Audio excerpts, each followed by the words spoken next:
Karine, je te cède la parole peut-être parce que je sais que toi, tu dois partir et puis Kathleen, je te la donnerai. Karine.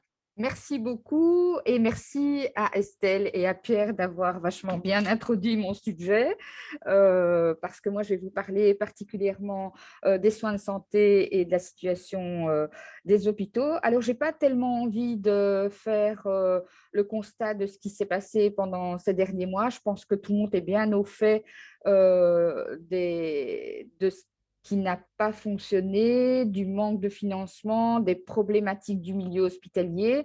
C'est vrai que ces problématiques, on les dénonçait depuis de nombreuses années, mais en tout cas, le monde politique et la population n'entendaient pas vraiment les revendications du personnel des hôpitaux et des soins de santé de manière générale. Mais donc, j'ai plutôt préféré vous faire un petit exposé de ce qui nous semblait être les revendications et les pistes à mener pour évidemment pallier à ces manquements, à ces déficits, à ces coupes budgétaires.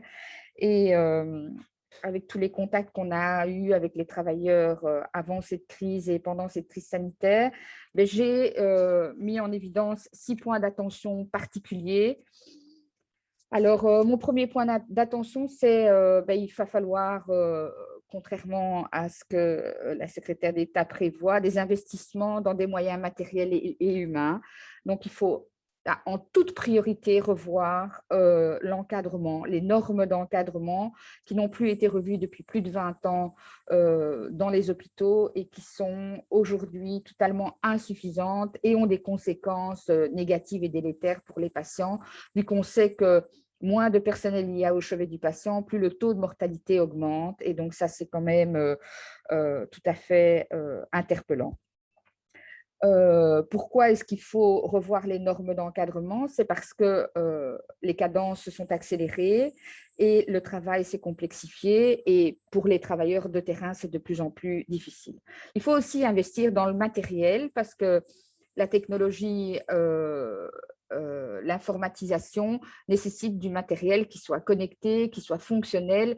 Et donc, c'est bien beau de dire on va vous mettre des programmes, vous allez gagner du temps, mais si ces programmes sont obsolètes ou ne fonctionnent pas, le travailleur sur le terrain, il perd du temps. Et les travailleurs qui ont décidé de travailler dans les soins de santé, c'est parce qu'ils ont envie d'avoir des contacts humains avec les patients, de pouvoir travailler correctement et ils n'ont pas envie de passer les 3/4 ou la moitié de leur temps sur des programmes ou à remplir des données informatiques pour que les hôpitaux ou les centres de santé reçoivent les financements. Et donc, c'est très, très important aussi de pouvoir redonner à ces professionnels de la santé le sens de leur métier. Donc, premier point, investissement dans des moyens matériels et humains. Deuxième point, une création massive d'emplois dans le secteur public et non marchand du secteur de la santé et social santé. C'est un vrai challenge, je pense, pour le monde politique. Il y a une vraie nécessité et c'est une manière comme une autre de combattre le chômage dans la région bruxelloise où le taux de chômage est important. Je pense que la création massive d'emplois est une réelle opportunité politique. Il faut aussi investir dans de l'engagement pour permettre aux travailleurs sur le terrain d'avoir un travail plus humain. Il n'est pas normal qu'on n'ait pas le temps de donner à boire, à manger, qu'on doive laver un patient en 3 minutes. Tout ça déshumanise les soins et frustre très fort les travailleurs et enlève le sens. Et c'est aussi pour ça que les travailleurs quittent les fonctions de soignants. C'est parce qu'on leur demande de procéder de manière inhumaine avec les patients. Créer des emplois, c'est aussi répartir au mieux la charge de travail pour éviter le burn-out, le surmenage, la dépression, les accidents de travail. Et ça, je pense que le monde politique et les employeurs doivent l'entendre. Tout ça a aussi un coût pour la société et pour les employeurs. Et donc, lutter contre ça, c'est aussi faire des économies et permettre aux travailleurs d'avoir des conditions de travail meilleures et une meilleure santé au travail. Alors, troisième proposition, adaptation des types de management dans les institutions de soins. Donc ça, c'est très, très fortement revenu ces derniers temps. Il faut cesser d'obliger les dirigeants des hôpitaux et des maisons de repos et de soins de gérer ceci comme on gère Audi ou Amazon. Ce n'est pas pareil. Quand on gère un hôpital, on doit garder ce côté humain. Alors, ils ont tous fait Solvay, machin et tout, mais côté humain, ça devient un peu compliqué. Et il faut absolument permettre au personnel de donner des soins de qualité parce que le soin thérapeutique, c'est un soin de confiance et de relation entre le patient et celui qui prodigue le soin. Et si on n'a pas le temps de communiquer, d'expliquer et de fédérer le patient à son traitement, ben, le traitement il sera nettement moins efficace. Et il faut vraiment pouvoir comprendre que quand on fait de la santé publique, on ne fait pas de la gestion de chiffres, on fait de la gestion humaine et de la gestion de la maladie. Et l'objectif, il est tout autre qu'un objectif financier. Il doit être, je pense qu'on doit avoir d'autres indicateurs que les indicateurs financiers qu'on nous met tout le temps sous le nez. Ça doit être des indicateurs de satisfaction, de la prise en charge des patients, des familles, ça doit être l'amélioration de la santé publique. Enfin, voilà, ce sont d'autres critères qu'on devrait mesurer, en tout cas dans nos établissements de soins. Alors, le quatrième point, je ne l'ai pas mis en premier parce que ce n'est certainement pas le premier point que les travailleurs relèvent, c'est la revalorisation barymique des travailleurs de la santé. Alors, pour eux, c'est incontestablement le premier point, c'est la révision des normes d'encadrement.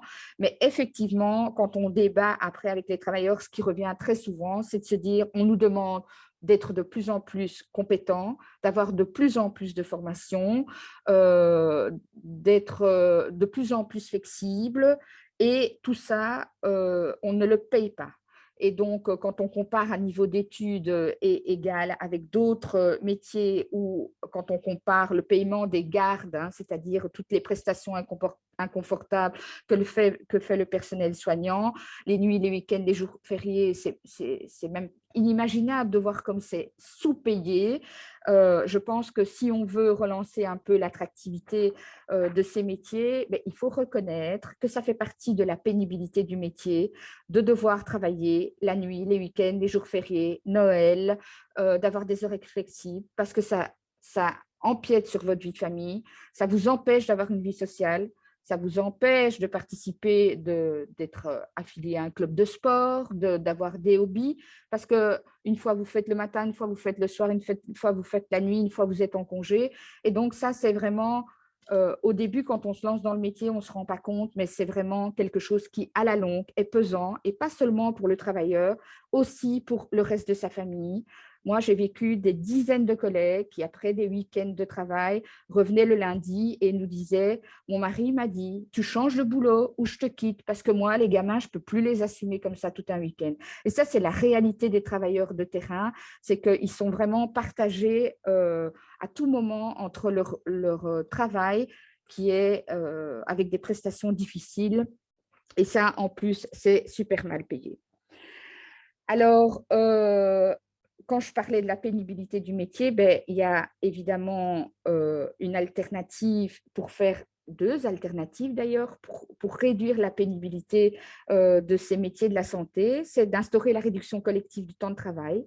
On sait que les travailleurs qui travaillent dans les soins de santé, arriver à 67 ans en forme, c'est juste impensable. Impossible de se dire qu'on va arriver à 67 ans en bonne santé parce qu'on sait pendant toute sa carrière abîmer la santé à soigner les autres et qu'il faut pouvoir permettre aux gens de travailler jusqu'à la fin de leur carrière.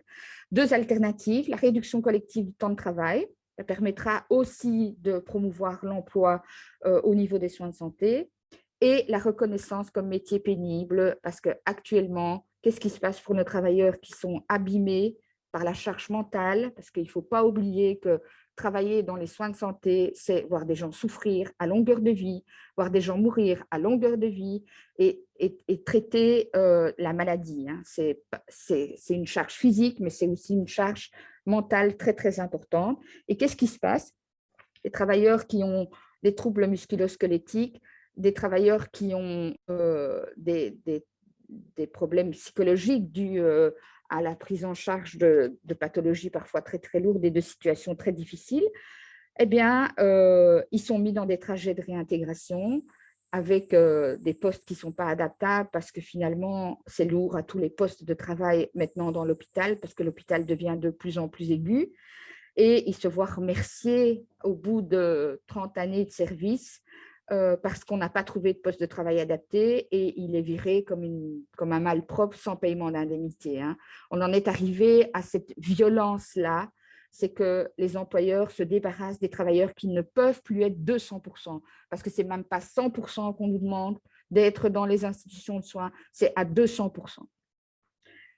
Ça, donc, c'est vraiment une revendication très, très importante. Et la 6e revendication, c'est évidemment d'arrêter la commercialisation des soins de santé, lever les brevets et les accords secrets qui ont été signés par les gouvernements avec les sociétés pharmaceutiques. Une énorme partie du budget de la sécurité sociale est utilisée pour payer des molécules de médicaments qui coûtent 3 francs 2 centimes et pour lesquels les sociétés pharmaceutiques ont eu des accords de les vendre, mais hyper cher. Et donc, ça, vraiment, là, il y a vraiment une mesure, une décision politique, un courage politique, je dirais même mieux, un courage politique qui doit être pris en disant, maintenant, on arrête la commercialisation de la santé. Et la santé, c'est un bien public. Et aujourd'hui, on a des hôpitaux publics et non marchands, mais on voit naître partout et de plus en plus dans les soins de santé des hôpitaux privés qui sont un pur... finalement, c'est purement de la commercialisation de la santé. Et tout ça, ben, une infirmière qui travaille dans un hôpital privé, elle est payée avec de l'argent public. Hein. Il ne faut pas rêver, pas, ça ne vient pas de l'activité privée. Et donc, on met en ayant ces 3 possibilités, ces 3 offres de soins de santé, on met en compétition les hôpitaux, clairement, en compétition parce que d'un côté, il y a les médecins qui ont envie de gagner un peu plus que ce qu'on gagne si on est salarié dans un hôpital public. Et donc, ils diversifient leurs activités entre le public et le privé. On a des délais d'attente dans les hôpitaux publics qui est de 6 mois, 1 an lorsqu'on veut avoir une consultation chez un spécialiste, alors que dans le privé, on va avoir un rendez-vous beaucoup plus rapidement. On accentue la pénurie de médecins sur le terrain en créant artificiellement une pénurie de médecins en mettant un numerus clausus en route. Vous savez que Maggie Debloc a mis un numerus clausus sur le nombre d'étudiants médecins. On fait donc venir du coup des médecins de l'étranger pour effectuer, pour prendre en charge les patients du pays, sauf qu'il y a des secteurs d'activité qui sont très mal rémunérés aussi au niveau médical et pour lesquels il n'y a plus de spécialistes. Une camarade à nous, traitée depuis des années pour un cancer, a reçu un courrier cette semaine en disant que le seul hématologue de l'hôpital où elle était soignée n'en peut plus tellement sa charge de travail est importante et que donc toute sa patientèle était redirigée vers un autre hôpital. C'est quand même un drame social pour ces patients qui sont suivis par cette équipe depuis des années, qui vont devoir arriver dans une équipe qu'ils ne connaissent pas. Et c'est pareil pour les équipes, c'est aussi une souffrance de voir partir les patients qui traitent depuis des années vers d'autres équipes parce qu'il reste une hématologue qui est au bout du rouleau. Karine, je vais peut-être devoir t'interrompre parce que je céder la parole à Kathleen, parce que dans 10 minutes, elle doit partir. Se doit tenir, Kathleen, dans 10 minutes. Donc, ma dernière phrase, c'est de dire qu'ils peuvent prévoir des coupes budgétaires, mais en tout cas, nous, on sera mobilisés pour lutter parce que les travailleurs de la santé n'accepteront plus de travailler dans des conditions de travail et dès qu'on pourra se mobiliser, on sera dans la rue. Voilà.